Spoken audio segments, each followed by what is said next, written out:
আসসালামু আলাইকুম রহমতুল্লাহি ওবরকাতুহু। সম্মানিত দর্শক, ইচ্ছে ছিল যে এই বিষয়টি নিয়ে আলোচনা করব না। জনাব ফরহাদ মাজহার তিনি একটি বক্তব্য দিয়েছেন, এটা তার একান্তই ব্যক্তিগত। তিনি তার সাম্প্রতিক বক্তব্যে বলেছেন যে বাংলাদেশে যে শেখ হাসিনার রেজিম চেঞ্জ হয়েছে এটা মূলত আমেরিকা করেছে। আর যদি আমেরিকা করে থাকে তাহলে এই যে এত বিপ্লব, এত বিপ্লবী, এত মব, এত ম্যাটিকুলাস ডিজাইন, এসবের কি মানে আছে? আপনারা জানেন যে আমাদের বুদ্ধিবৃত্তিক জগতে সাম্প্রতিক সময়ে যে সকল মানুষ রাজনৈতিকভাবে ভীষণ রকম ইনফ্লুয়েন্স করে থাকেন পর্দার আড়ালে, তাদের মধ্যে জনাব মাহমুদুর রহমান, আমাদের সম্পাদক, এবং জনাব ফরহাদ মাজহার যথেষ্ট গুরুত্বপূর্ণ। অন্যান্য যারা বুদ্ধিজীবী আছেন, সম্পাদক আছেন, তারা এরকম আসলে এদের মতো কর্মী এবং সমর্থক মেনটেন করেন না। মাহমুদুর রহমান ইসলামপন্থী যে সকল সংগঠন রয়েছে, এন্টি জামাত না, ঠিক জামাতের মধ্যেও আছে, আবার এন্টি জামাতের মধ্যেও আছে। এদের সবার সঙ্গে তার একটা ভালো সম্পর্ক। একটা সময় মাহমুদুর রহমান সাহেব এবং জনাব ফরহাদ মজহার, তো আমি সাধারণত মাজহার বলি, কিন্তু দেখলাম যে উনি লিখেন মজহার।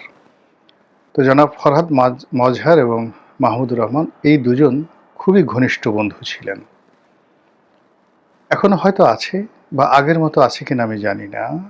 জেলখানাতে মাহমুদুর রহমান সাহেবের সঙ্গে ছিলাম, তখন তিনি বারবার এই যাকে বলা হয় ফরহাদ মাজহারের প্রশংসা করতেন, এই কারণে যে ভদ্রলোক প্রচণ্ড সাহসী, আন্তরিক এবং মানুষের বিপদের সময় পাশে দাঁড়ান। তিনি বলছিলেন যে তিনি যখন অ্যারেস্ট হবেন ওই সময়ে তিনি এই গ্রেপ্তার আতঙ্কে পুরোটা সময় তিনি অফিসে থাকতেন। এই কারণে তিনি বাসায় যেতেন না, যে বাসা থেকে তাকে গুম করা হতে পারে সালাউদ্দিন সাহেবের মতো। কাজেই তিনি অফিসে থাকতেন এবং তিনি চাইতেন যে তাকে গ্রেপ্তার করা হোক এবং অফিস থেকে গ্রেপ্তার করা হোক।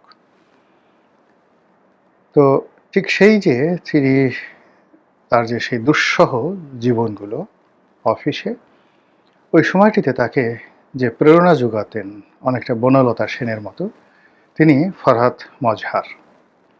আর তাকে যে শেষ পর্যন্ত পুলিশের হাতে যখন তুলে দেওয়া হলো, ওই সময়টাতে ফরহাদ মজহার উপস্থিত ছিলেন এবং তাকে সেই পুলিশের হাতে তুলে দেওয়ার আগে তার সঙ্গে তিনি কোলাকুলি করেছিলেন। এটা তিনি মানে জনাব মাহমুদুর রহমান তিনি একেবারে এখনো পর্যন্ত স্মরণ করেন কিনা জানি না, তবে জেলখানা তিনি প্রতি মুহূর্তে স্মরণ করতেন। আমরা জেলখানাতে খুব অল্প পত্রিকা পেতাম, তার মধ্যে যুগান্তর পেতাম। সেই যুগান্তরে তখন তিনি নিয়মিত লিখতেন এবং তার যে বলিষ্ঠ লিখনী, শেখ হাসিনার জামানতেও তিনি তার মসনদ কাঁপিয়ে দিতেন তার লেখার মাধ্যমে। সেই মানুষটি এখন একটা কথা বলেছে, তার এই কথা কোনো অবস্থাতেই অস্বীকার করার, কোনো অবস্থা থেকেই এটাকে ফালতু মনে করার আমি অন্তত কোনো কারণ দেখি না। তো তিনি একটা কথা বলেছেন, এটা নিয়ে আমি আসলে আলোচনা করতে চাচ্ছিলাম না। এই কারণ হলো যে সরকার একেবারে নতুন আসছে। এক্ষেত্রে যে কোনো নেতিবাচক কথা, যে কোনো ভয়, যে কোনো ভীতি, আতঙ্ক, এটি সরকারের যে গতি এটাকে কমিয়ে দেবে, সরকারকে আরও বিপদগ্রস্ত করে তুলবে। সরকার উদ্যমতা হারাবে আর প্রতিপক্ষ আরও শক্তিশালী হয়ে পড়বে। এখানে একটা জিনিস আমি আপনাকে বলি, আমার সিক্স সেন্স বলছে যে কোনো কারণে যদি বর্তমান সরকার ফেল করে,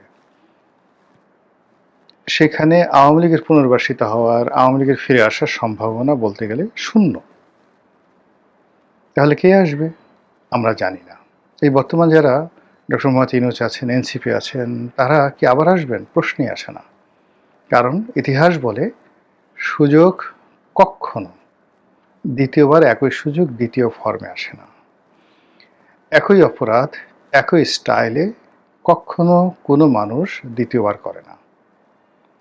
প্রতিবারই অপরাধী তার অপরাধের ধরন, প্রকৃতি, স্থান, কাল, পাত্র পাল্টায়, যেন আপনি তাকে ধরতে না পারেন।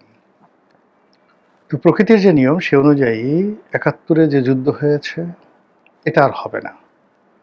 ৭৫-এ যা কিছু ঘটেছে সেটা আর ঘটবে না। জিয়াউর রহমান হত্যাকাণ্ড যেভাবে হয়েছে ওভাবে আর হবে না। ১/১১ যেভাবে হয়েছে ২/১১ সেভাবে হবে না। আবার যা হবে তা আমরা এখন পর্যন্ত কল্পনাও করতে পারছি না। কিন্তু এটা হবে, এই ধ্বনি আকাশে বাতাসে প্রবল হয়ে উঠছে। মানুষের মুখ আপনি বন্ধ করতে পারবেন না। তারই প্রেক্ষিতে ফরহাদ মজহার যে কথা বলেছেন, আমি ওটাকে আর বাতাস দিতে চাচ্ছিলাম না। কিন্তু আজকে এই যখন ভিডিওটা করছি তার কিছুক্ষণ আগে দেখলাম মার্কিন সরকারের একটি গোপন নথি তারা প্রকাশ করেছে। সেখানে ইমরান খান কিভাবে গদিচ্যুত হলেন তার বিস্তারিত আমেরিকা বলে দিয়েছে এবং স্বীকার করেছে যে তাকে ক্ষমতাচ্যুত করার পেছনে আমেরিকার একটা মাস্টার প্ল্যান কাজ করেছে। এটার অর্থটা কি? এর অর্থ আমেরিকা এখন যারা আছে তাদেরকে বেইজ্জতি করতে চাচ্ছে। অসীম মুনির সেনাপ্রধান এবং এখন যিনি আছেন যাকে বলা হয় প্রধানমন্ত্রী শাহবাজ শরীফ। কেন? নানা কারণ। চীনের সঙ্গে অতিরিক্ত মাখামাখি, এই যে আমেরিকা এবং ইরানের মধ্যে তাদের উপর যে নেগোসিয়েশনের ভার দেওয়া হয়েছিল তারা এই কাজটি করতে পারেনি। তো মূল ব্যাপারটা হলো এক্ষেত্রে আমেরিকা যেটা মানে আশা করেছিল যে আমেরিকার সঙ্গে মানে পাকিস্তান অংশীজন হবে, তাদের তাবেদার হিসেবে লাঠিয়াল হিসেবে কাজ করবে। কিন্তু দেখা গেল যে আলাপ আলোচনায় বিভিন্ন সময় তারা ইরানের প্রতি তাদের দুর্বলতা প্রকাশ করেছে এবং যে বিষয়টি সামনে এসছে সেটা হলো ইরানের বেশ কিছু জঙ্গি বিমান, সেই জঙ্গি বিমান পাকিস্তানের বিভিন্ন সামরিক ঘাঁটিতে পাকিস্তান আশ্রয় দিয়েছিল।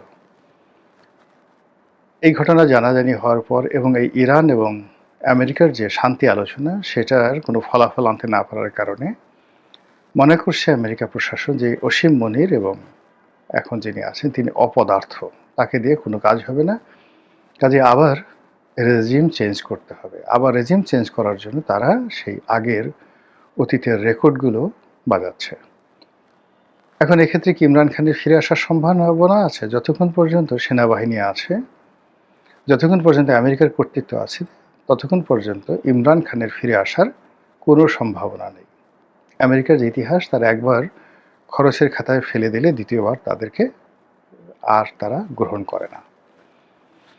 তো এই খবর জানার পরে বাংলাদেশে যে সাম্প্রতিক সময় যে বক্তব্য, এনসিপি যে বক্তব্য দিচ্ছে, জামাত যে বক্তব্য দিচ্ছে, ডক্টর মোহাম্মদ ইউনূস এবং তার যারা লোকজন রয়েছেন তারা যেভাবে নড়াচড়া করছেন, যেভাবে ডক্টর মোহাম্মদ ইউনূসের উপদেষ্টা যারা আছেন সাম্প্রতিক সময় তারা যেভাবে তৎপর হচ্ছেন, এটা জনাব তারেক রহমান সাহেবের জন্য কোনো অবস্থাতেই ভালো লক্ষণ নয়। ২ নম্বর হলো যে এই যে জনাব ফরহাদ মজহার, তিনি যত জ্ঞানী হন না কেন, যত গুণী হন না কেন, গত সেই দীর্ঘদিন ধরে তিনি যে একটি রাজনৈতিক বলয় তৈরি করার জন্য, একটি রাজনৈতিক মতাদর্শ তৈরি করার জন্য, একটি দল গঠন করার জন্য প্রাণান্ত তিনি চেষ্টা করছেন। তিনি হেফাজতের যারা নেতৃবৃন্দ রয়েছেন ঢাকাতে এবং চট্টগ্রামে, সে লালবাগ বলেন, হাটহাজারী বলেন, তাদের সঙ্গে তিনি, যদিও তিনি ধর্মকর্ম কখনো বিশ্বাস করেন না, সেকুলার যে জীবনযাপন করেন, আর আধ্যাত্মিকতা বলতে যেটা বোঝায় মদ খাওয়া, গাঁজা খাওয়া, তারপরে গান গাওয়া, সারিন্দা বাজানো, গিটার বাজানো, লালন বলেন, এই মাজারে যে সকল বাবরি চুল নিয়ে যে সমস্ত লোক লাফালাফি করেন তিনি তাদের প্রমোটার। আবার একই সঙ্গে ইসকন যে বিতর্কিত হিন্দু সংগঠন ইসকন, তিনি ইসকনেরও বাংলাদেশের অন্যতম একজন প্রমোটার। আর দীর্ঘদিন ধরে জামাতের আধ্যাত্মিক গুরু হিসেবেও তিনি দায়িত্ব পালন করেছেন। একই সঙ্গে বিএনপির যারা লোকজন রয়েছে সাম্প্রতিক সময় তারা হয়তো তাকে পছন্দ করছেন না, কিন্তু সুদীর্ঘকাল ধরে তারা বিএনপির যারা লোকজন, বুদ্ধিবৃত্তিক যারা লোকজন, তারা ফরহাদ মজহারকে নিজেদের আরাধ্য পুরুষ হিসাবেই কল্পনা করেছেন। কিন্তু ফরহাদ মজহার কারো পকেটে ঢুকেননি। তিনি তার মতো করে চলেছেন এবং এখনো চলে যাচ্ছেন। আপনাদের মনে আছে যে হোটেল, একটা 5 স্টার হোটেলে, সম্ভবত সোনারগাঁ হোটেলে ইনসাফ কায়েম কমিটি নামক একটি সংগঠন তিনি এবং সাংবাদিক শওকত মাহমুদ সহ আরও অনেককে নিয়ে তিনি করার চেষ্টা করেছিলেন। এবং ওই সময়টিতে সরকার এই কাজ সন্দেহের চোখে দেখেছিল, ফরহাদ মজহারকে টার্গেট করেছিল, কিন্তু সেই শওকত মাহমুদকে গ্রেপ্তার করেছিল। আর অন্যদিকে বিএনপিও ঠিক এই কাজটিকে ভালোভাবে নেয়নি। তো ওই ইনসাফ কায়েম কমিটি বা ওই ধরনের যে তৎপরতা, এর সঙ্গে কি সরকার জড়িত? মানে তৎকালীন আওয়ামী লীগ সরকার জড়িত, ডিজিএফআই জড়িত, নাকি মার্কিন ডিপ স্টেটের একটা পলিসি ছিল?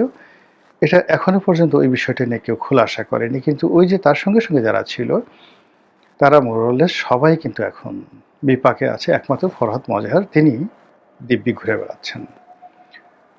জামাতের সঙ্গে তার একটা খুব ভালো সম্পর্ক ছিল, কিন্তু এই গত 2 বছরে জামাত যেভাবে ক্ষমতা লাভ করে বিভিন্ন মাজার ভেঙেছে, লালনের আখড়ায় হামলা চালিয়েছে, এটা ফরহাদ মজহার মেনে নিতে পারেননি। ফলে জামাতের সঙ্গে তার স্পষ্টই একটা দূরত্ব তৈরি হয়েছে।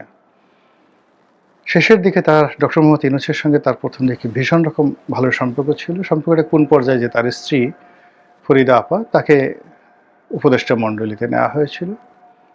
অন্যদিকে বুদ্ধিজীবী হিসেবে ডক্টর মোহাম্মদ ইউনূস একজন মানুষকেই শুধু ডেকেছিলেন।